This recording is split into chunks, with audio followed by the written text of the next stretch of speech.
ನಮಸ್ಕಾರ ಎಲ್ಲರಿಗೂ ಭುವಿ ಎಜುಕೇಟ್ಗೆ ಸ್ವಾಗತ. ಈಗಾಗಲೇ ನಾವು ಕಾರ್ನಾಟಿಕ್ ಯುದ್ಧಗಳು, ಪ್ಲಾಸಿ ಕದನ ಮತ್ತು ಬಕ್ಸಾರ್ ಕದನಗಳ ಬಗ್ಗೆ ನೋಡಿದ್ವಿ. ಇವತ್ತಿನ ಕ್ಲಾಸಲ್ಲಿ ಆಂಗ್ಲೋ ಮೈಸೂರು ಯುದ್ಧಗಳ ಬಗ್ಗೆ ನೋಡ್ತಾ ಹೋಗೋಣ. ಆದರೆ ಅದಕ್ಕೂ ಮುನ್ನ ನೀವಿನ್ನು ನಮ್ಮ ಚಾನಲ್ನ ಸಬ್ಸ್ಕ್ರೈಬ್ ಮಾಡಿಲ್ಲ ಅಂದರೆ ಈ ಕೂಡಲೇ ನಮ್ಮ ಚಾನಲ್ನ ಸಬ್ಸ್ಕ್ರೈಬ್ ಮಾಡಿ ಮತ್ತು ಬೆಲ್ ಬಟನ್ನ ಕ್ಲಿಕ್ ಮಾಡಿ. ಆಂಗ್ಲೋ ಮೈಸೂರು ಯುದ್ಧಗಳು ನಡೆದಿರ್ತಕ್ಕಂಥದ್ದು 1767ರಿಂದ 1799. ಈ ಯುದ್ಧಗಳು 18ನೇ ಶತಮಾನದ ಉತ್ತರಾರ್ಧದಲ್ಲಿ ಮತ್ತು 19ನೇ ಶತಮಾನದ ಆರಂಭದಲ್ಲಿ ಬ್ರಿಟಿಷ್ ಈಸ್ಟ್ ಇಂಡಿಯಾ ಕಂಪನಿ ಮತ್ತು ಮೈಸೂರು ಸಾಮ್ರಾಜ್ಯದ ನಡುವೆ ನಡೆದಿರ್ತಕ್ಕಂಥದ್ದು. ಈ ಯುದ್ಧಗಳಲ್ಲಿ ಭಾಗವಹಿಸಿರ್ತಕ್ಕಂತಹ ಪ್ರಮುಖ ವ್ಯಕ್ತಿಗಳು ಹೈದರಾಲಿ, ಟಿಪ್ಪು ಸುಲ್ತಾನ್ ಮತ್ತು ಈಸ್ಟ್ ಇಂಡಿಯಾ ಕಂಪನಿ. ಮೊದಲಿಗೆ ನಾವು ಹೈದರಾಲಿ ಬಗ್ಗೆ ನೋಡ್ತಾ ಹೋಗೋಣ. ಹೈದರಾಲಿಯ ಕಾಲ 1721ರಿಂದ 1782. ಹೈದರಾಲಿ ಹುಟ್ಟಿರ್ತಕ್ಕಂತಹ ಸ್ಥಳ ಕೋಲಾರ ಜಿಲ್ಲೆಯ ಬೂದಿಕೋಟೆ. ಹೈದರಾಲಿಯ ತಂದೆ ಫತೇ ಮಹಮ್ಮದ್. ಫತೇ ಮಹಮ್ಮದ್ ತುಮಕೂರು ಜಿಲ್ಲೆಯ ಸಿರಾ ಪ್ರಾಂತ್ಯದ ರಾಜನಾದ ದುಲೀಪ್ ಖಾನನ ಕೋಟೆಯ ಕಾವಲುಗಾರನಾಗಿ ಕೆಲಸ ಮಾಡ್ತಿದ್ದ. ಆ ಸಮಯದಲ್ಲಿ ದುಲೀಪ್ ಖಾನನ ಶತ್ರುಕೋಟೆ ಚಿಕ್ಕಬಳ್ಳಾಪುರ ಪ್ರಾಂತ್ಯವಾಗಿತ್ತು. ಇವರಿಬ್ಬರ ಶತ್ರುತ್ವದಲ್ಲಿ ಫತೇ ಮಹಮ್ಮದನ ಕೊಲೆಯಾಗುತ್ತೆ. ಇಲ್ಲಿ ಶಿರಾ ಪ್ರಾಂತ್ಯ ಅಂತ ಬಂದರೆ ಮೊಘಲರ ಕಾಲದಲ್ಲಿ ದಕ್ಷಿಣ ಭಾರತದ ಮೊಘಲರ ರಾಜಧಾನಿ ತುಮಕೂರು ಜಿಲ್ಲೆಯ ಶಿರಾ ಪ್ರಾಂತ್ಯ. ಇಲ್ಲಿ ತನ್ನ ತಂದೆಯ ಮರಣದ ನಂತರ ಹೈದರಾಲಿ ಮೈಸೂರು ಸೇನೆಯ ಕೆಲಸಕ್ಕೆ ಸೇರ್ಕೊಳ್ತಾನೆ. ಈ ಸಮಯದಲ್ಲಿ ಮೈಸೂರಿನಲ್ಲಿ ಆಳ್ವಿಕೆ ಮಾಡುತ್ತಿದ್ದವರು ದಳವಾಯಿಗಳು, ನಂಜರಾಜ ಮತ್ತು ದೇವರಾಯ. ಒಡೆಯರು ಅಂತ ಬಂದರೆ 2ನೇ ಕೃಷ್ಣರಾಜ ಒಡೆಯರು. ಹೈದರಾಲಿ ಮೈಸೂರು ಸೇನೆಯ ಕೆಲಸಕ್ಕೆ ಸೇರ್ಕೊಂಡಾದ್ಮೇಲೆ ಕೆಲವು ಏಳಿಗೆಗಳನ್ನು ಕಾಣ್ತಾನೆ. ಆ ಏಳಿಗೆಗಳನ್ನು ನೋಡೋದಾದ್ರೆ 1749ರಲ್ಲಿ ನಂಜರಾಜ ಮತ್ತು ದೇವರಾಯನ ಪರವಾಗಿ ದೇವನಹಳ್ಳಿ ಮೇಲೆ ದಾಳಿ ಮಾಡಿ ಅಲ್ಲಿರ್ತಕ್ಕಂತಹ ಸಂಪತ್ತನ್ನು ಲೂಟಿ ಮಾಡಿ ಬರ್ತಾನೆ. ಅದಕ್ಕಾಗಿ ದಳವಾಯಿಗಳು ಹೈದರಾಲಿಗೆ ಫತೇ ಬಹದ್ದೂರ್ ಅಂತಕ್ಕಂತಹ ಬಿರುದನ್ನು ಕೊಡ್ತಾರೆ. ಮುಂದೆ 1750ರಲ್ಲಿ ಹೈದರಾಬಾದಿನ ಮೇಲೆ ದಾಳಿ ಮಾಡಿ ಅಲ್ಲಿಯೂ ಕೂಡ ಸಂಪತ್ತನ್ನು ಲೂಟಿ ಮಾಡ್ತಾನೆ. ಆಗ 2ನೇ ಕೃಷ್ಣರಾಜ ಒಡೆಯರು ಫತೇ ಹೈದರ್ ಬಹದ್ದೂರ್ ಸಾಬ್ ಅಂತಕ್ಕಂತಹ ಬಿರುದನ್ನು ಕೊಡ್ತಾರೆ. ಮುಂದೆ 1755ರಲ್ಲಿ ಹೈದರಾಲಿ ದಿಂಡಿಗಲ್ಲಿನ ಫೌಜದಾರನಾಗಿ ಆಯ್ಕೆಯಾಗ್ತಾನೆ. ಫೌಜದಾರ ಅಂತ ಅಂದರೆ ಸೇನೆಯ ಅಥವಾ ಪ್ರಾಂತ್ಯದ ಮುಖ್ಯಸ್ಥ.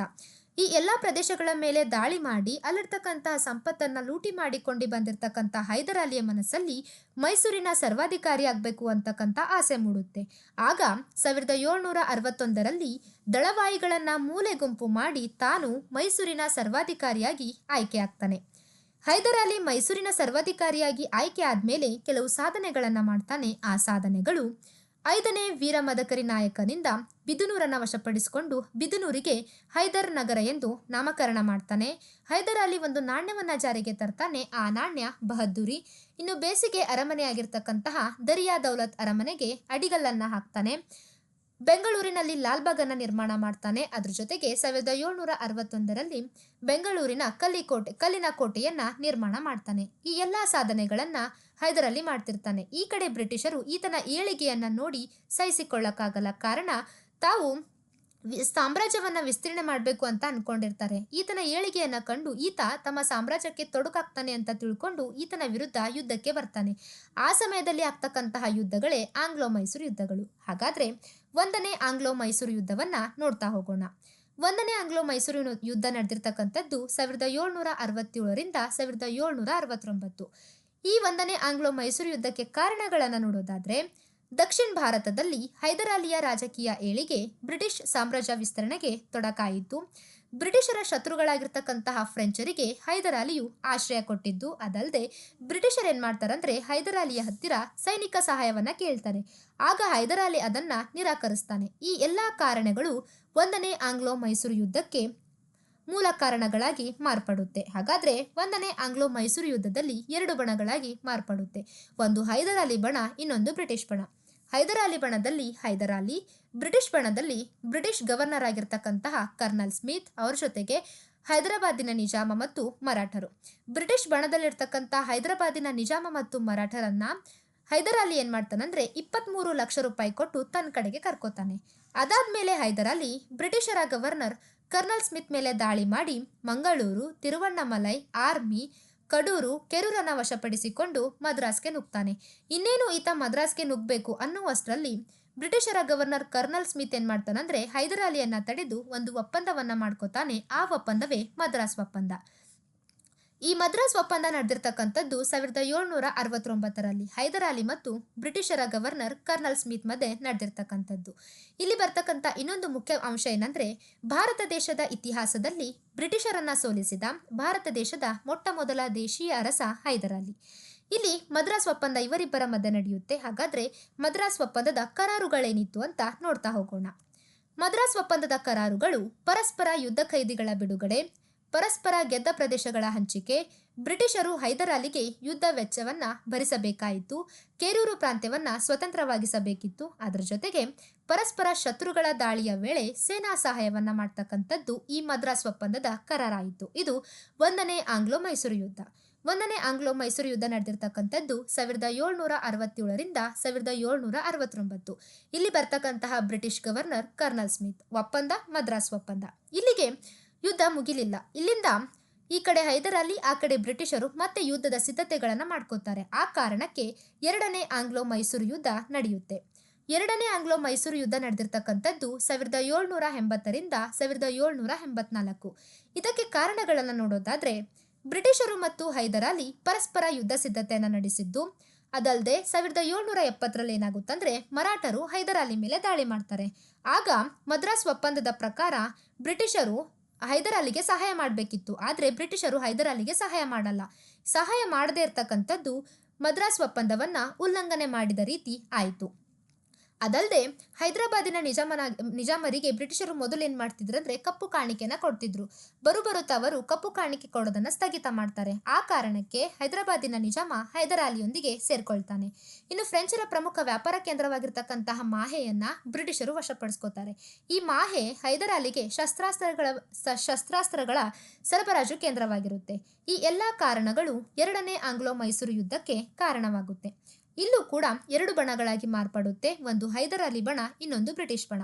ಹೈದರಾಲಿ ಬಣದಲ್ಲಿ ಹೈದರಾಲಿ, ಹೈದರಾಬಾದಿನ ನಿಜಾಮ ಮತ್ತು ಮರಾಠರ ಪ್ರಮುಖರಾಗಿರ್ತಕ್ಕಂತಹ ಸಿಂಧೆ, ಹೋಳ್ಕರ್ ಮತ್ತು ನಾನಾ ಫಡ್ನವೀಸ್.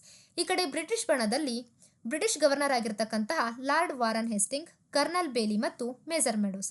ಈಗಾಗಲೇ ಹೈದರಾಲಿ ಏನ್ ಮಾಡಿದ್ದ ಅಂದ್ರೆ, ಫ್ರೆಂಚರ ವ್ಯಾಪಾರ ಕೇಂದ್ರವಾಗಿರ್ತಕ್ಕಂತಹ ಚಂದ್ರನಾಗುರನ್ನ ವಶಪಡಿಸಿಕೊಂಡಿದ್ದ. ಆದರೆ ಕರ್ನಲ್ ಬೇಲಿ ಏನ್ ಮಾಡ್ತಾನಂದ್ರೆ, ಚಂದ್ರನಾಗುರನ್ನ ವಶಪಡಿಸಿಕೊಳ್ಳಲು ಬರ್ತಾನೆ. ಆಗ ಹೈದರಾಲಿ ಮತ್ತು ಕರ್ನಲ್ ಬೇಲಿ ಮಧ್ಯೆ ಒಂದು ಯುದ್ಧ ನಡೆಯುತ್ತೆ. ಆ ಯುದ್ಧವೇ ಪಾಲಿಯೂರ್ ಕದನ. ಇದು 1780ರಲ್ಲಿ ನಡೆದಿರ್ತಕ್ಕಂಥದ್ದು. ಈ ಯುದ್ಧದಲ್ಲಿ ಕರ್ನಲ್ ಬೇಲಿ ಸೋಲ್ತಾನೆ, ಹೈದರಾಲಿ ಗೆಲ್ತಾನೆ.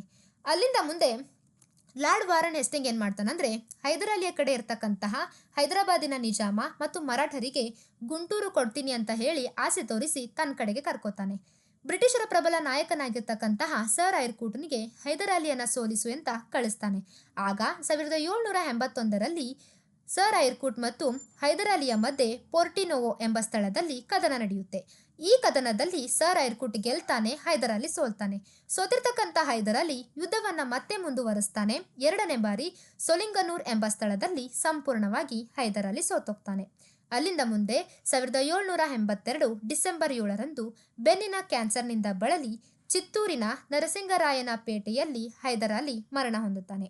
ಈ 2ನೇ ಆಂಗ್ಲೋ ಮೈಸೂರಿನಲ್ಲಿ ಹೈದರಾಲಿಯೊಂದಿಗೆ ಆತನ ಮಗನಾಗಿರ್ತಕ್ಕಂಥ ಟಿಪ್ಪು ಸುಲ್ತಾನ್ ಕೂಡ ಯುದ್ಧ ಮಾಡ್ತಿದ್ದ.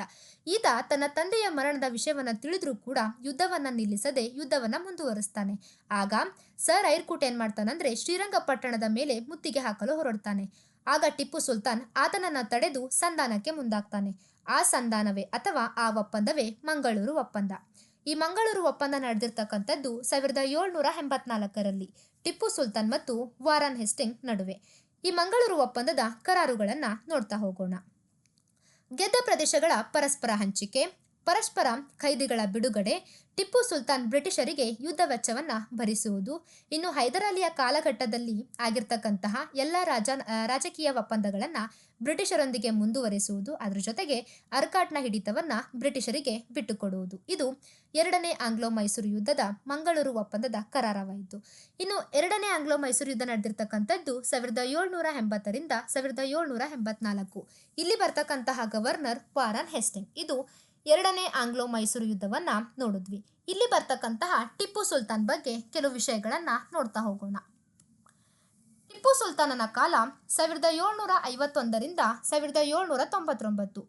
ಜನನ 1751 ನವೆಂಬರ್ 10. ಟಿಪ್ಪು ಸುಲ್ತಾನನ ಅಪ್ಪ ಅಥವಾ ತಂದೆ ಹೈದರ್ ಅಲಿ, ಅವ್ವ ರುಕ್ಮಿನಿಸಾ ಫಾತಿಮಾ ಬೇಗಂ, ಗುರು ಅಬ್ದುಲ್ಲಾ. ಈತ ಹುಟ್ಟಿರ್ತಕ್ಕಂತಹ ಸ್ಥಳ ದೇವನಹಳ್ಳಿ. ಈತನಿಗಿರ್ತಕ್ಕಂತಹ ಮೂಲ ಹೆಸರು ಫತೆ ಅಲಿ ಖಾನ್. ಇಲ್ಲಿ ಅರ್ಕಾಡ್ನಲ್ಲಿ ಸೂಫಿ ಸಂತ ಇರ್ತಾನೆ. ಟಿಪ್ಪು ಮಸ್ತಾನ್ ಔಲಿಯಾನ್ ಅಂತಕ್ಕಂಥವನು. ಈತನ ಅನುಗ್ರಹದಿಂದಲೇ ಟಿಪ್ಪು ಸುಲ್ತಾನ್ ಜನಿಸಿದ. ಹೀಗಾಗಿ ಫತೆ ಅಲಿ ಖಾನನ್ನ ಟಿಪ್ಪು ಸುಲ್ತಾನ್ ಎಂದು ಹೆಸರನ್ನ ಬದಲಿಸಲಾಯಿತು. ಇನ್ನು ಟಿಪ್ಪು ಸುಲ್ತಾನನ ಮಕ್ಕಳು ಅಬ್ದುಲ್ ಖಾಲಿಕ್ ಮತ್ತು ನಿಜಾಮುದ್ದೀನ್, ಹೆಂಡತಿ ರುಖಿಯಾ ಬೇಗಂ. ಟಿಪ್ಪು ಸುಲ್ತಾನನ ಪಟ್ಟಾಭಿಷೇಕ ಆಗಿರ್ತಕ್ಕಂಥದ್ದು 1782 ಮೇ 4ರಂದು. ಈತ ಅಧಿಕೃತವಾಗಿ ಅಧಿಕಾರಕ್ಕೆ ಬಂದದ್ದು 1782 ಡಿಸೆಂಬರ್ 29ರಂದು. ಇನ್ನು ಅಧಿಕಾರಕ್ಕೆ ಬಂದಿರತಕ್ಕಂಥ ಟಿಪ್ಪು ಸುಲ್ತಾನನ ಸಾಧನೆಗಳನ್ನು ನೋಡ್ತಾ ಹೋಗೋಣ. ಶ್ರೀರಂಗಪಟ್ಟಣದಲ್ಲಿ 12 ಟಂಕಶಾಲೆಗಳ ನಿರ್ಮಾಣ ಮಾಡ್ತಾನೆ. ಹೈದರ್ ಅಲಿಯ ಬಿರುದುಗಳನ್ನು ಪರ್ಷಿಯನ್ ಭಾಷೆಯಲ್ಲಿ ಟಂಕಿಸ್ತಾನೆ. ಇನ್ನು ಮೈಸೂರಿನ ಪ್ರಾಂತ್ಯದ ಕೃಷಿಕರಿಗೆ ಉತ್ತಮವಾದ ಬಿತ್ತನೆ ಬೀಜಗಳ ವಿತರಣೆ ಮತ್ತು ಕೃಷಿ ನೀರಾವರಿ ವ್ಯವಸ್ಥೆಯನ್ನ ಮಾಡಿಸಿದ. ಮರಾಠರಿಂದ ದಾಳಿಗೊಳಗಾಗಿರ್ತಕ್ಕಂತಹ ಶೃಂಗೇರಿ ದೇವಾಲಯದ ಜೀರ್ಣೋದ್ಧಾರಕ್ಕೆ ನೆರವನ್ನ ನೀಡ್ತಾನೆ. ನಂಜುಂಡೇಶ್ವರ ದೇವಾಲಯಕ್ಕೆ ಚಿನ್ನದ ಧೂಪವನ್ನ ಕಾಣಿಕೆಯಾಗಿ ನೀಡಿದ್ದ. ಅದಲ್ಲದೆ ಯುದ್ಧದಲ್ಲಿ ಸೆರೆಯಾಗಿರ್ತಕ್ಕಂಥ ಖೈದಿಗಳನ್ನು ಶಿಕ್ಷಿಸಲು ಚಿಕ್ಕಬಳ್ಳಾಪುರದ ನಂದಿ ಬೆಟ್ಟದಲ್ಲಿ ಟಿಪ್ಪು ಡ್ರಾಪ್ ಅನ್ನ ನಿರ್ಮಾಣ ಮಾಡ್ತಾನೆ. ಅದಲ್ಲದೆ ಈತನ ತಂದೆ ಆಗಿರ್ತಕ್ಕಂಥ ಹೈದರ್ ಅಲಿ ಈಗಾಗಲೇ ಬೇಸಿಗೆ ಅರಮನೆ ಆಗಿರ್ತಕ್ಕಂತಹ ದರಿಯಾ ದೌಲತ್ಗೆ ಅಡಿಗಲನ್ನ ಹಾಕಿದ್ದ. ಈ ಅಡಿಗಲ್ ಹಾಕಿರ್ತಕ್ಕಂತಹ ದರಿಯಾ ದೌಲತ್ತನ್ನ ಟಿಪ್ಪು ಸುಲ್ತಾನ್ ಶ್ರೀರಂಗಪಟ್ಟಣದಲ್ಲಿ ಈ ಬೇಸಿಗೆ ಅರಮನೆಯ ನಿರ್ಮಾಣ ಕಾರ್ಯವನ್ನ ಪೂರ್ಣಗೊಳಿಸ್ತಾನೆ. ಟಿಪ್ಪು ಸುಲ್ತಾನಿಗಿರ್ತಕ್ಕಂತಹ ಬಿರುದುಗಳು ಬಹದ್ದೂರ್ ಮತ್ತು ಮೈಸೂರಿನ ಹುಲಿ. ಇದು ಟಿಪ್ಪು ಸುಲ್ತಾನ್ನ ಸಾಧನೆಗಳನ್ನ ನೋಡಿದ್ವಿ. ಇನ್ನು ಎರಡನೇ ಆಂಗ್ಲೋ ಮೈಸೂರು ಯುದ್ಧದಲ್ಲಿ ತನ್ನ ತಂದೆಯನ್ನು ಕಳ್ಕೊಂಡಿರ್ತಕ್ಕಂತಹ ಟಿಪ್ಪು ಬ್ರಿಟಿಷರ ವಿರುದ್ಧ ಯುದ್ಧ ಮಾಡಲೇಬೇಕಾಯಿತು. ಅವರನ್ನ ಸೋಲಿಸಬೇಕು ಅನ್ನೋ ಕಾರಣಕ್ಕೆ ಮತ್ತೆ ಯುದ್ಧಕ್ಕೆ ಸಿದ್ಧನಾಗ್ತಾನೆ. ಆ ಯುದ್ಧವೇ ಮೂರನೇ ಆಂಗ್ಲೋ ಮೈಸೂರು ಯುದ್ಧ. ಮೂರನೇ ಆಂಗ್ಲೋ ಮೈಸೂರು ಯುದ್ಧ ನಡೆದಿರ್ತಕ್ಕಂಥದ್ದು 1790ರಿಂದ 1792. ಇದಕ್ಕೆ ಕಾರಣಗಳನ್ನು ನೋಡೋದಾದ್ರೆ ಮಂಗಳೂರು ಒಪ್ಪಂದವು ಮೋಸದ ಒಪ್ಪಂದವಾಗಿತ್ತು. ಟಿಪ್ಪುವಿಗೆ ಮಾಡಿರ್ತಕ್ಕಂತಹ ಅವಮಾನವಾಗಿತ್ತು. ಆದ್ದರಿಂದ ಟಿಪ್ಪು ಸುಲ್ತಾನ್ ಮೂರನೇ ಆಂಗ್ಲೋ ಮೈಸೂರು ಯುದ್ಧಕ್ಕೆ ಸಿದ್ಧತೆ ನಡೆಸಿದನು. ಬ್ರಿಟಿಷರು ಏನ್ ಮಾಡ್ತಾರಂದ್ರೆ ದಕ್ಷಿಣ ಭಾರತದಲ್ಲಿ ತಮ್ಮ ಸಾಮ್ರಾಜ್ಯ ವಿಸ್ತರಣೆಗೆ ತೊಡಕಾಗ್ತಕ್ಕಂಥ ಟಿಪ್ಪುವನ್ನ ಹೇಗಾದ್ರೂ ಮಾಡಿ ಕೊಲ್ಲಲು ಸಿದ್ಧತೆಯನ್ನ ನಡೆಸ್ತಿದ್ರು. ಇನ್ನು ಟಿಪ್ಪು ಸುಲ್ತಾನ್ ಭಾರತದಿಂದ ಬ್ರಿಟಿಷರನ್ನ ಹೊರಹಾಕಬೇಕು ಅನ್ನೋ ಉದ್ದೇಶದಿಂದ ವಿದೇಶಾಂಗ ಅಥವಾ ರಾಯಭಾರ ನೀತಿಯನ್ನ ಕೈಗೊಳ್ತಾನೆ. ತನ್ನ ರಾಯಭಾರಿಗಳನ್ನ ಫ್ರಾನ್ಸ್, ಇಟಲಿ, ಜರ್ಮನಿ, ಟರ್ಕಿ ಮತ್ತು ಅಮೆರಿಕ ದೇಶಗಳಿಗೆ ಕಳಿಸ್ಕೊಳ್ತಾನೆ. ಇದು ಬ್ರಿಟಿಷರ ಕೋಪಕ್ಕೆ ಕಾರಣವಾಗುತ್ತೆ. ಅದಲ್ಲದೆ ಟಿಪ್ಪು ಸುಲ್ತಾನ್ ಫ್ರೆಂಚರಿಂದ ಅಯರಕೋಟೆ, ಸುಲ್ತಾನ್ಪುರ, ಅಣ್ಣೂರು ಪ್ರದೇಶಗಳನ್ನು ಕೊಂಡ್ಕೊಳ್ಬೇಕು ಅಂತ ಅನ್ಕೋತಿರ್ತಾನೆ. ಆ ಸಮಯಕ್ಕೆ ತಿರುವಾಂಕೂರಿನ ರಾಜನಾಗಿರ್ತಕ್ಕಂಥ ರಾಮಚಂದ್ರ ಏನ್ ಮಾಡ್ತಾನಂದ್ರೆ ಈ ಪ್ರದೇಶಗಳನ್ನ ಬಲವಂತವಾಗಿ ವಶಪಡಿಸ್ಕೋತಾನೆ. ಈ ರಾಮಚಂದ್ರನ ಸಪೋರ್ಟಿಗೆ ಬ್ರಿಟಿಷರ್ ಇರ್ತಾರೆ. ಆದ್ರೂ ಕೂಡ ಟಿಪ್ಪು ಸುಲ್ತಾನ್ ಏನ್ ಮಾಡ್ತಾನಂದ್ರೆ ರಾಮಚಂದ್ರನ ಮೇಲೆ 1789ರಲ್ಲಿ ದಾಳಿ ಮಾಡ್ತಾನೆ. ಇದು ಮೂರನೇ ಆಂಗ್ಲೋ ಮೈಸೂರಿನ ಯುದ್ಧಕ್ಕೆ ನೇರವಾಗಿ ಕಾರಣವಾಗುತ್ತೆ. ಇನ್ನು ಮೂರನೇ ಆಂಗ್ಲೋ ಮೈಸೂರು ಯುದ್ಧದಲ್ಲೂ ಕೂಡ 2 ಬಣಗಳಾಗುತ್ತೆ. ಒಂದು ಟಿಪ್ಪು ಬಣ, ಇನ್ನೊಂದು ಬ್ರಿಟಿಷ್ ಬಣ. ಟಿಪ್ಪು ಬಣದಲ್ಲಿ ಬರ್ತಕ್ಕಂಥದ್ದು ಟಿಪ್ಪು ಸುಲ್ತಾನ್, ಆತನ ಮಕ್ಕಳಾಗಿರ್ತಕ್ಕಂತಹ ಅಬ್ದುಲ್ ಖಾಲಿಕ್ ಮತ್ತು ನಿಜಾಮುದ್ದೀನ್. ಬ್ರಿಟಿಷ್ ಬಣದಲ್ಲಿ ಬ್ರಿಟಿಷ್ ಗವರ್ನರ್ ಆಗಿರ್ತಕ್ಕಂತಹ ಲಾರ್ಡ್ ಕಾರ್ನ್ವಾಲಿಸ್, ಅದೇ ರೀತಿ ಮೇಜರ್ ಮೆಡೋಸ್. ಇಲ್ಲಿ ಟಿಪ್ಪು ಸುಲ್ತಾನ್ ಈಗಾಗಲೇ ರಾಮಚಂದ್ರನನ್ನ ಸೋಲಿಸಿದಲ್ಲ, ಆ ಕಾರಣಕ್ಕೆ ಮೇಜರ್ ಮೆಡೋಸ್ ಏನ್ ಮಾಡ್ತಾನಂದ್ರೆ ಟಿಪ್ಪುವಿನ ವಿರುದ್ಧ ಯುದ್ಧಕ್ಕೆ ಬರ್ತಾನೆ. ಆ ಯುದ್ಧವೇ ಗೆಜ್ಜಲ್ಹಟ್ಟಿ ಕಾಳಗ. ಇದು 1790ರಲ್ಲಿ ನಡೆದಿರ್ತಕ್ಕಂಥದ್ದು. ಈ ಯುದ್ಧದಲ್ಲಿ ಟಿಪ್ಪುವಿಗೆ ಗೆಲುವಾಗುತ್ತೆ, ಮೇಜರ್ ಮೆಡೋಸ್ ಸೋಲ್ತಾನೆ. ಅಲ್ಲಿಂದ ಮುಂದೆ ಲಾರ್ಡ್ ಕಾರ್ನ್ವಾಲಿಸ್ ಏನ್ ಮಾಡ್ತಾನಂದ್ರೆ 1791ರಲ್ಲಿ ಬೆಂಗಳೂರು, ಬಿದನೂರು, ಅಣ್ಣನೂರನ್ನ ವಶಪಡಿಸಿಕೊಂಡು ಮರಾಠರು ಮತ್ತು ಹೈದರ್ ಅಲಿ ಇಬ್ಬರನ್ನ ಜೊತೆಗೂಡಿಸಿಕೊಂಡು ಹೈದರ್ ಅಲಿ ಅಲ್ಲ, ಮರಾಠರನ್ನ ಮತ್ತು ಹೈದರಾಬಾದಿನ ನಿಜಾಮರನ್ನ ಇಬ್ಬರನ್ನ ಜೊತೆಗೂಡಿಸಿಕೊಂಡು ಟಿಪ್ಪುವಿನ ಮೇಲೆ ದಾಳಿ ಮಾಡ್ತಾರೆ. ಆಗ ಟಿಪ್ಪು ಸುಲ್ತಾನನ್ನ ಸೋಲಿಸಿ ಶ್ರೀರಂಗಪಟ್ಟಣಕ್ಕೆ ಮುತ್ತಿಗೆ ಹಾಕಲು ಹೊರಡ್ತಾರೆ. ಆಗ ಟಿಪ್ಪು ಸುಲ್ತಾನ್ ಆತನನ್ನ ತಡೆದು ಒಪ್ಪಂದ ಮಾಡಿಕೊಳ್ಳಲು ಮುಂದಾಗ್ತಾನೆ. ಆ ಒಪ್ಪಂದವೇ ಶ್ರೀರಂಗಪಟ್ಟಣ ಒಪ್ಪಂದ. ಶ್ರೀರಂಗಪಟ್ಟಣ ಒಪ್ಪಂದ ನಡೆದಿರ್ತಕ್ಕಂಥದ್ದು 1792ರಲ್ಲಿ. ಯಾರ ಮಧ್ಯೆ? ಟಿಪ್ಪು ಸುಲ್ತಾನ್ ಮತ್ತು ಲಾರ್ಡ್ ಕಾರ್ನ್ವಾಲಿಸ್ ಮಧ್ಯೆ. ಹಾಗಾದ್ರೆ ಈ ಶ್ರೀರಂಗಪಟ್ಟಣ ಒಪ್ಪಂದದ ಕರಾರುಗಳೇನಿತ್ತು ಅಂತ ನೋಡ್ತಾ ಹೋಗೋಣ. ಈ ಒಪ್ಪಂದದ ಕರಾರುಗಳು ಟಿಪ್ಪು ಸುಲ್ತಾನ್ ಯುದ್ಧದ ವೆಚ್ಚವಾಗಿ ಬ್ರಿಟಿಷರಿಗೆ ಅರ್ಧ ರಾಜ್ಯವನ್ನ 2 ಕೋಟಿ ರೂಪಾಯಿಗಳನ್ನ 3 ಕಂತುಗಳಲ್ಲಿ ನೀಡ್ತಕ್ಕಂಥದ್ದು. ಯುದ್ಧ ವೆಚ್ಚವನ್ನ ಕೊಡುವವರೆಗೂ ಟಿಪ್ಪು ಸುಲ್ತಾನ್ ತನ್ನ ಮಕ್ಕಳಾಗಿರ್ತಕ್ಕಂತಹ ಅಬ್ದುಲ್ ಖಾಲಿಕ್ ಮತ್ತು ನಿಜಾಮುದ್ದೀನನ್ನ ಬ್ರಿಟಿಷರ ಒತ್ತೆಯಾಳುಗಳಾಗಿ ಇಡಬೇಕಾಯಿತು. ಇದು ಶ್ರೀರಂಗಪಟ್ಟಣ ಒಪ್ಪಂದದ ಕರಾರಾಗಿತ್ತು. ಇದು ಮೂರನೇ ಆಂಗ್ಲೋ ಮೈಸೂರು ಯುದ್ಧವನ್ನ ನೋಡಿದ್ವಿ. ಮೂರನೇ ಆಂಗ್ಲೋ ಮೈಸೂರು ಯುದ್ಧ ನಡೆದಿರ್ತಕ್ಕಂಥದ್ದು 1790ರಿಂದ 1792. ಇಲ್ಲಿ ಬರ್ತಕ್ಕಂತಹ ಗವರ್ನರ್ ಲಾರ್ಡ್ ಕಾರ್ನ್ವಾಲಿಸ್. ಇನ್ನು ಒಪ್ಪಂದ ಅಂತ ಬಂದ್ರೆ ಶ್ರೀರಂಗಪಟ್ಟಣ ಒಪ್ಪಂದ. ಈ ಒಪ್ಪಂದ ಆದ್ಮೇಲೆ ಆರ್ಥಿಕವಾಗಿ ಎಲ್ಲವನ್ನ ಕಳ್ಕೊಂಡಿರ್ತಕ್ಕಂತಹ ಟಿಪ್ಪು ಸುಲ್ತಾನ್ ಹೇಗಾದ್ರೂ ಮಾಡಿ ಎಲ್ಲವನ್ನ ಪಡ್ಕೋಬೇಕು, ಅದಲ್ಲದೆ ತನ್ನ ಮಕ್ಕಳನ್ನ ಒತ್ತೆಯಾಳುಗಳಾಗಿ ಇಟ್ಟಿರ್ತಾನಲ್ವಾ, ಅದನ್ನು ಕೂಡ ಬಿಡಿಸ್ಬೇಕು ಅನ್ನೋ ಉದ್ದೇಶದಿಂದ 4ನೇ ಆಂಗ್ಲೋ ಮೈಸೂರು ಯುದ್ಧಕ್ಕೆ ಸಿದ್ಧನಾಗ್ತಾನೆ. 4ನೇ ಆಂಗ್ಲೋ ಮೈಸೂರು ಯುದ್ಧ ನಡೆದಿರ್ತಕ್ಕಂಥದ್ದು 1799 ಮೇ 4ರಂದು. ಇದಕ್ಕೆ ಕಾರಣಗಳನ್ನ ನೋಡೋದಾದ್ರೆ, ಶ್ರೀರಂಗಪಟ್ಟಣ ಒಪ್ಪಂದವು ಟಿಪ್ಪುವಿಗೆ ಮಾಡಿರ್ತಕ್ಕಂತಹ ಅವಮಾನವಾಗಿತ್ತು. ಟಿಪ್ಪು ಸುಲ್ತಾನ್ ಕೈಗೊಂಡಿರ್ತಕ್ಕಂತಹ ರಾಯಭಾರಿ ನೀತಿ ಯಾವ ದೇಶದಲ್ಲಿ ಕೈಗೊಂಡಿದ್ದ ಆತ ಅಂದ್ರೆ ಜರ್ಮನಿ, ಫ್ರಾನ್ಸ್, ಅಮೆರಿಕ, ಟರ್ಕಿ ಮತ್ತು ಇಂಡೋನೇಷ್ಯಾ. ಇದು ಬ್ರಿಟಿಷರಿಗೆ ಕೋಪ ತರಿಸ್ತಕ್ಕಂಥ ವಿಷಯವಾಗಿತ್ತು. ಅದಲ್ಲದೆ ಫ್ರಾನ್ಸ್ ದೇಶದ ಸರ್ವಾಧಿಕಾರಿಯಾದ ನೆಪೋಲಿಯನ್ ಅನ್ನು ಭೇಟಿ ಮಾಡಿ ಸಹಾಯವನ್ನ ಯಾಚಿಸ್ತಾನೆ. ಆದರೆ ನೆಪೋಲಿಯನ್ 1784ರ ನೆಲ್ಸ್ ಕದನದಲ್ಲಿ ನೆಲ್ಸನ್ ಎಂಬುವನಿಂದ ಸೋತ ಕಾರಣ ನೆರವನ್ನ ಕೊಡಲ್ಲ. ಇನ್ನು ಟಿಪ್ಪು ಸುಲ್ತಾನ್ ಫ್ರಾನ್ಸ್ ದೇಶದ ಉಗ್ರವಾದಿ ಸಂಘಟನೆಯಾಗಿರ್ತಕ್ಕಂತಹ ಜಾಕೋಬಿನ್ ಸದಸ್ಯತ್ವ ಪಡೆದು ಶ್ರೀರಂಗಪಟ್ಟಣದಲ್ಲಿ ಶಾಖೆಯೊಂದನ್ನು ತೆರೆದು ತನ್ನನ್ನು ತಾನು ಸಿಟಿಜನ್ ಆಫ್ ಟಿಪ್ಪು ಎಂದು ಘೋಷಣೆ ಮಾಡ್ಕೋತಾನೆ. ಇದು ಕೂಡ ಬ್ರಿಟಿಷರಿಗೆ ಕೋಪ ತರಿಸ್ತಕ್ಕಂಥ ವಿಷಯವಾಯಿತು. ಅದಲ್ಲದೆ ಫ್ರೆಂಚ್ ಸ್ವಯಂ ಸೇವಕ ಸಂಘವು ಶ್ರೀರಂಗಪಟ್ಟಣದಲ್ಲಿ ಸ್ವಾತಂತ್ರ್ಯ ವೃಕ್ಷ ಪ್ರತಿಷ್ಠಾಪನೆ ಆಯಿತು. ಇದು ಕೂಡ 4ನೇ ಆಂಗ್ಲೋ ಮೈಸೂರು ಯುದ್ಧಕ್ಕೆ ಕಾರಣವಾಯಿತು. ಈ ಕಡೆ ಬ್ರಿಟಿಷರು 1798ರಲ್ಲಿ ಲಾರ್ಡ್ ವೆಲೆಸ್ಲಿ ಏನ್ ಮಾಡ್ತಾನಂದ್ರೆ ಸಹಾಯಕ ಸೈನ್ಯ ಪದ್ಧತಿಯನ್ನ ಜಾರಿಗೆ ತರ್ತಾನೆ. ಸಹಾಯಕ ಸೈನ್ಯ ಪದ್ಧತಿಯನ್ನ ಜಾರಿಗೆ ತಂದು ಆ ಪದ್ಧತಿಗೆ ಒಳಪಡುವಂತೆ ಟಿಪ್ಪುವಿಗೆ ಒತ್ತಾಯ ಮಾಡ್ತಾನೆ. ಆದ್ರೆ ಟಿಪ್ಪು ಅದನ್ನ ತುಂಬಾ ಖಾರವಾಗಿ ನಿರಾಕರಣೆ ಮಾಡ್ತಾನೆ. ಇದು ನೇರವಾಗಿ ಯುದ್ಧಕ್ಕೆ ಕಾರಣವಾಯಿತು. ಹಾಗಾದ್ರೆ ಈ ಸಹಾಯಕ ಸೈನ್ಯ ಪದ್ಧತಿ ಬಗ್ಗೆ ಕೆಲವು ಅಂಶಗಳನ್ನ ನೋಡ್ತಾ ಹೋಗೋಣ. ಈ ಸಹಾಯಕ ಸೈನ್ಯ ಪದ್ಧತಿಗೆ ಒಳಪಟ್ಟ ಮೊದಲ ಪ್ರದೇಶ ಹೈದರಾಬಾದಿನ ನಿಜಾಮ ಅಲಿ ಖಾನ್ 1793ರಲ್ಲಿ. ಇನ್ನು ಸಹಾಯಕ ಸೈನ್ಯ ಪದ್ಧತಿಗೆ ಒಳಪಟ್ಟಿರ್ತಕ್ಕಂತಹ ಮೊದಲ ಪೇಶ್ವೆ 2ನೇ ಬಾಜಿರಾವ್. ಈ ಸಹಾಯಕ ಸೈನ್ಯಕ್ಕೆ ಒಳಪಟ್ಟಿರ್ತಕ್ಕಂತಹ ಮೊದಲ ಒಡೆಯರು 3ನೇ ಕೃಷ್ಣರಾಜ ಒಡೆಯರು. ಇನ್ನು ಸಹಾಯಕ ಸೈನ್ಯ ಪದ್ಧತಿಯನ್ನ ನಿರಾಕರಣೆ ಮಾಡಿರ್ತಕ್ಕಂತಹ ಏಕೈಕ ವ್ಯಕ್ತಿ ಟಿಪ್ಪು ಸುಲ್ತಾನ್. ಈ ಕಾರಣಕ್ಕೆ 4ನೇ ಆಂಗ್ಲೋ ಮೈಸೂರು ಯುದ್ಧ ನಡೆದಿರ್ತಕ್ಕಂಥದ್ದು. ಇನ್ನು ಇಲ್ಲೂ ಕೂಡ 2 ಬಣಗಳಾಗುತ್ತೆ. ಒಂದು ಟಿಪ್ಪು ಬಣ, ಇನ್ನೊಂದು ಬ್ರಿಟಿಷ್ ಬಣ. ಟಿಪ್ಪು ಬಣದಲ್ಲಿ ಟಿಪ್ಪು ಸುಲ್ತಾನ್ ಮತ್ತು ಆತನ ಆಪ್ತ ಮಿತ್ರನಾಗಿರ್ತಕ್ಕಂತಹ ಮೀರ್ ಸಾದಿಕ್. ಬ್ರಿಟಿಷ್ ಬಣದಲ್ಲಿ ಲಾರ್ಡ್ ವೆಲೆಸ್ಲಿ, ಅದರ ಜೊತೆಗೆ ತ್ರಿಕೂಟ ರಚನೆ ಆಗುತ್ತೆ. ಆರ್ಥರ್ ವೆಲೆಸ್ಲಿ, ಸುವರ್ಟ್, ಹ್ಯಾರಿಸ್, ಅದರ ಜೊತೆಗೆ ಹೈದರಾಬಾದಿನ ನಿಜಾಮ ಮತ್ತು ಮರಾಠರು ಕೂಡ ಇರ್ತಾರೆ. ಇಲ್ಲಿ ಟಿಪ್ಪುವಿನ ಆಪ್ತ ಮಿತ್ರನಾಗಿರ್ತಕ್ಕಂತಹ ಮೀರ್ ಸಾದಿಕ್ ಏನ್ ಮಾಡ್ತಾನಂದ್ರೆ ಬ್ರಿಟಿಷರಿಗೆ ಸಪೋರ್ಟ್ ಮಾಡ್ತಾನೆ. ಬ್ರಿಟಿಷರ ತ್ರಿಕೂಟ ಸದಸ್ಯರಿಗೆ ಏನ್ ಮಾಡ್ತಾನಂದ್ರೆ ಶ್ರೀರಂಗಪಟ್ಟಣದ ರಹಸ್ಯ ಮಾರ್ಗವನ್ನ ಹೇಳ್ಕೊಟ್ಟಿರ್ತಾನೆ. ಹೀಗಾಗಿ ಇಲ್ಲಿ general Harris, colonel Arthur Wellesley, general Stuart ಮೊದಲಾದವರ ನೇತೃತ್ವದಲ್ಲಿ ಬ್ರಿಟಿಷರ ಪಡೆಗಳು ಮೈಸೂರಿನ ಮೇಲೆ 4 ದಿಕ್ಕುಗಳಿಂದ ದಾಳಿ ನಡೆಸ್ತಾರೆ. ಈಗಾಗಲೇ ಅರ್ಧ ರಾಜ್ಯವನ್ನು ಕಳ್ಕೊಂಡು ಆರ್ಥಿಕವಾಗಿ ಹಾಗೂ ಸೈನಿಕವಾಗಿ ದುರ್ಬಲನಾಗಿರ್ತಕ್ಕಂತಹ ಟಿಪ್ಪು ಹಲವು ಯುದ್ಧಗಳಲ್ಲಿ ಪರಾಜಿತನಾಗಿ ಹ್ಯಾರಿಸ್ನ ಕೈಯಲ್ಲಿ ಮೈಸೂರು ಸಮೀಪದ ಮಳವಳ್ಳಿ ಕಾಳಗ ಅಂತ ಕರಿತೀವಿ, ಈ ಮಳವಳ್ಳಿ ಕಾಳಗದಲ್ಲಿ ಸೋತು ಹೋಗಿ ಆಮೇಲೆ ರಾಜಧಾನಿಗೆ ಹಿಂತಿರುಗ್ತಾನೆ. ಅದಾದ್ಮೇಲೆ ಶ್ರೀರಂಗಪಟ್ಟಣಕ್ಕೆ ಬ್ರಿಟಿಷರು ಮತ್ತೆ ಮುತ್ತಿಗೆ ಹಾಕ್ತಾರೆ. ಅವರ ವಿರುದ್ಧ ಹೋರಾಡ್ತಾನೆ 1799 ಮೇ 4ರಂದು ಕೊಲ್ಲಲ್ಪಡ್ತಾನೆ. ಇಲ್ಲಿಗೆ ಶ್ರೀರಂಗಪಟ್ಟಣ ಬ್ರಿಟಿಷರ ಪಾಲಾಯಿತು. ಇದರ ಪರಿಣಾಮ ಏನಾಯಿತು ಅಂತ ನೋಡೋದಾದ್ರೆ, ಹೈದರ್ ಅಲಿ ಮತ್ತು ಟಿಪ್ಪು ಸುಲ್ತಾನನ ಕೈಯಲ್ಲಿರ್ತಕ್ಕಂತಹ ಸ್ವತಂತ್ರ ಮೈಸೂರು ಕಂಪನಿಯ ಆಳ್ವಿಕೆಗೆ ಒಳಪಡ್ತು. ಟಿಪ್ಪುವಿನ ಮಕ್ಕಳನ್ನು ಬಂಧಿಸಿ ಅವರನ್ನ ಕೋಲ್ಕತ್ತಾ ಜೈಲಿನಲ್ಲಿ ಇಡಲಾಯಿತು. ಟಿಪ್ಪುವಿನ ಮರಣದ ನಂತರ ಮೈಸೂರನ್ನ 4 ಭಾಗಗಳನ್ನಾಗಿ ಮಾಡಲಾಯಿತು. ಈ ವಿಶಾಲ ಮೈಸೂರನ್ನ 1 ಭಾಗ ಮರಾಠರು, 2ನೇ ಭಾಗ ನಿಜಾಮರು, 3ನೇ ಭಾಗ ಬ್ರಿಟಿಷರು ಹಂಚಿಕೊಂಡ್ರೆ 4ನೇ ಭಾಗ ಅಳಿದುಳಿದಿರ್ತಕ್ಕಂಥ ಹಳೆ ಮೈಸೂರನ್ನ ಸಹಾಯಕ ಸೈನ್ಯ ಪದ್ಧತಿಯನ್ನು ಒಪ್ಪಿಕೊಳ್ಳುವ ಷರತ್ತಿನ ಮೇಲೆ ಒಡೆಯರ ಸಂತತಿಯವರೆಗೂ ನೀಡಿ 3ನೇ ಕೃಷ್ಣರಾಜ ಒಡೆಯ ಎಂಬ 6 ವರ್ಷದ ಬಾಲಕನನ್ನು ಸಿಂಹಾಸನದ ಮೇಲೆ ಕೂರಿಸಲಾಯಿತು. ಅದಾದ್ಮೇಲೆ ಮುಂದೆ ಮೈಸೂರು ದಿವಾನ್ ಆಳ್ವಿಕೆಗೆ ಒಳಪಟ್ಟಿರ್ತಕ್ಕಂಥದ್ದನ್ನ ನೋಡ್ತೀವಿ. ಇದು ಆಂಗ್ಲೋ ಮೈಸೂರು ಯುದ್ಧದ ಬಗ್ಗೆ ನೋಡಿದ್ವಿ.